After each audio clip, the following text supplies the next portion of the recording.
Jeremy with Spanish Trains. I'm going on a little bit of a trip today to go get a train, and I thought I'd take you guys with me. A little bit of a backstory. A guy local to me buys collections, keeps what he wants, and then he sells the rest to kind of pay for what he got. Well, he knew that I was looking for this certain engine, and he had two of them, and said about selling me one at a good price. So I hurried up and listed a couple engines out of my collection that I didn't really want to sell, but figured they would be the fastest way to get the money quick or whatever. So I sold one to a guy out in Florida, and I sold another to Big Rich's Trains. I sold him the AC 6000, and got the money, messaged the guy, and he ran them both on his layout, and he decided he wanted to keep them both. So I was kind of bummed out and sold two engines I didn't really want to sell for an engine, and wasn't able to even get the engine. So I'm searching Facebook Marketplace, and I find the engine that I'm looking for, and a guy in Michigan had it. So I messaged him, and we're talking back and forth. Asked him about shipping to my house, and he actually told me that he was going to be up in Clearfield this week. So I'm going to drive up there and pick it up, and I figured I'd take you guys along. It's kind of a weird thing. I kind of feel like it's meant to be that the guy that I'm buying this engine from, that I'm trying to find an engine, is going to be close to my area that's usually 400 plus miles away. So it's kind of like a match made in heaven. So I'm excited to get this engine back, and we'll try to see how it goes and maybe get some footage of it on the layout once I get home. But figured I'd take you guys along. I'm pretty excited, so let's go.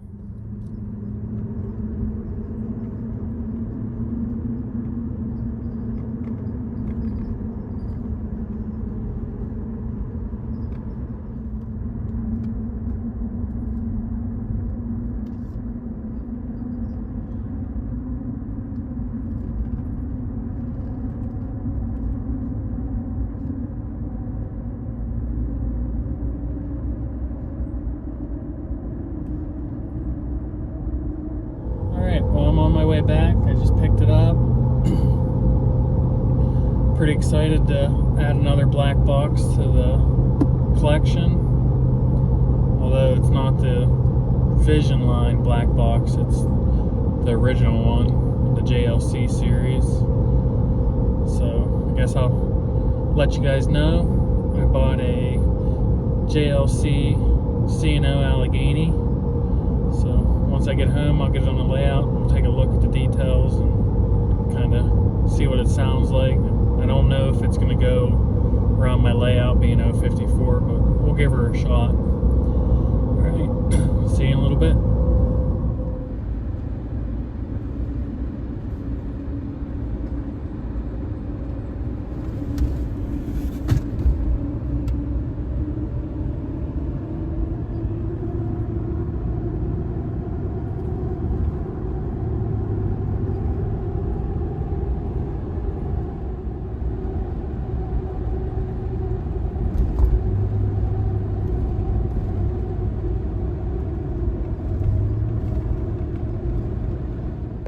Guys, well, we're back at the layout, and as you can see from the box beside me, I picked up a JLC Allegheny, and I figure it'd be kind of fun to take a look at what the JLC series was compared to what the Vision line series is now. So I thought we'd kind of compare the two between my Class A and the Allegheny, show you some up and close detail to it, and then at the end do a run session like we always do. But pretty excited about it, and I'm excited to share it with you guys. So let's get a little closer look. Alright, so first I figured we'd look at the tenders. The tender on the JLC Allegheny is pretty awesome. It's really detailed. It got the chains hanging down from it. It has sprung trucks front and back. Got a real cool load. Nice details on the back. And we have the Vision line Class A tender, and it doesn't have any chains. It doesn't have sprung trucks. So already I'm kind of shocked that a model from 2007 they took more time and put more detail into the tender than what they do on a Visionline engine. And by no means am I saying that the Visionline Class A isn't phenomenal, because I love that engine, but I think it speaks volume to what a JLC series locomotive, like what you get with them.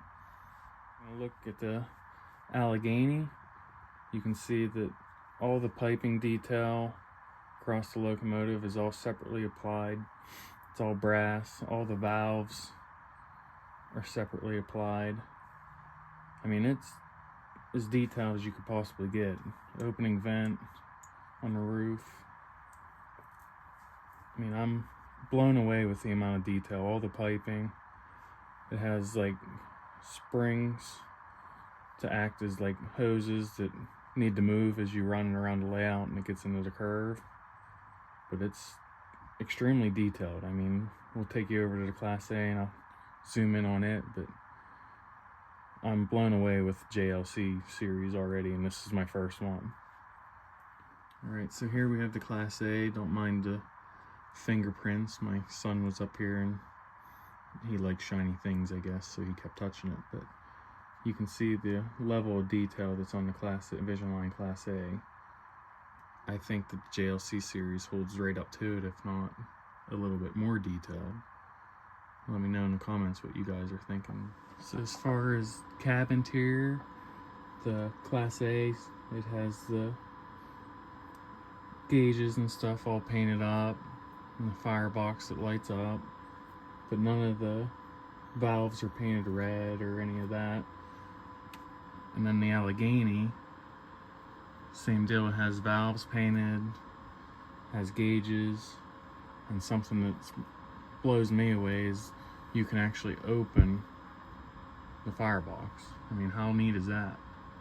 Something you probably would never really do, but the fact that you can is pretty cool. So from what I see and what my thoughts, and everybody's going to have different opinions on this, but if you are looking for awesome locomotives with high detail but don't want to spend an arm and a leg to get it, the JLC series is hands down probably the best option for you. If you can look past whistle steam and legacy sounds, I mean, JLC series as far as detail is right there with Visionline. And honestly, this Rail Sounds 5 in my eyes doesn't sound bad at all, and I like the crew talk and stuff. I think it sounds good. I don't really use or could care too much for like whistle steam and all that. Like, it's cool, but it's not a deal breaker for me, and I don't see it being worth spending another $1,000 on an engine just for that feature, really. But another thing is this Allegheny is rated for 072 minimum curve. My outer loop is 054, and at first it would not go around the turn, so I thought it was going to be a shelf princess. But as I kind of looked into it and stuff, I found a way to make it work on my curves. And by no means do I want to tell anybody to do this to their locomotive, but if you're limited and you want to run 054, you can with one of these. You just have to take this pipe detailing out, and it comes up through, it's on the front wheels here, and it goes up and it keeps the wheels from turning too far. Well, if you take it off, it's still, the wheels don't turn enough to damage any other piping or any damn detail, so it'll let it turn enough to do 054, but you have to run counterclockwise, because if you don't, this pipe detail right here will hit the drawbar and cause on the tender and cause it to derail. But other than that, I've had no other issues on running it. I mean, I'm not running it fast as you'll see in the videos, but it can be done. I don't know how hard it is on the locomotive. I don't know if I would put a lot of run time on it, but if you're in a situation like me where I'm going to be redoing a layout in a couple years, I wanted an Allegheny. At least now I can kind of run it every once in a while and just kind of enjoy it a little bit. So with all that being said, I'll hook it up to some of the hoppers that I have, and we'll get some footage of it running around so you guys can hear the sounds and its features. And I just was way too excited to not show you guys. This was a locomotive that I've been after for so long, and kind of thought that it was going to be out of reach for me. So I'm extremely excited to have it, and it's owning up to everything I thought it would. So I hope you enjoy, and thanks for watching.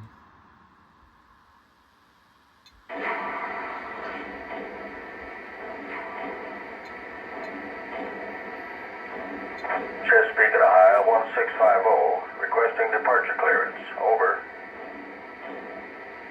1650, you are clear ahead. Over. Chesapeake, Ohio, 1650. Are we clear outbound, sir? Over.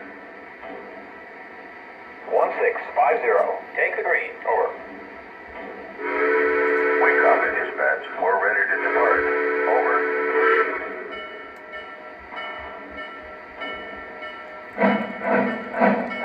Lionel 165 over here. We're on our way and we're making good time. We're high moment. Over. 10-4, out.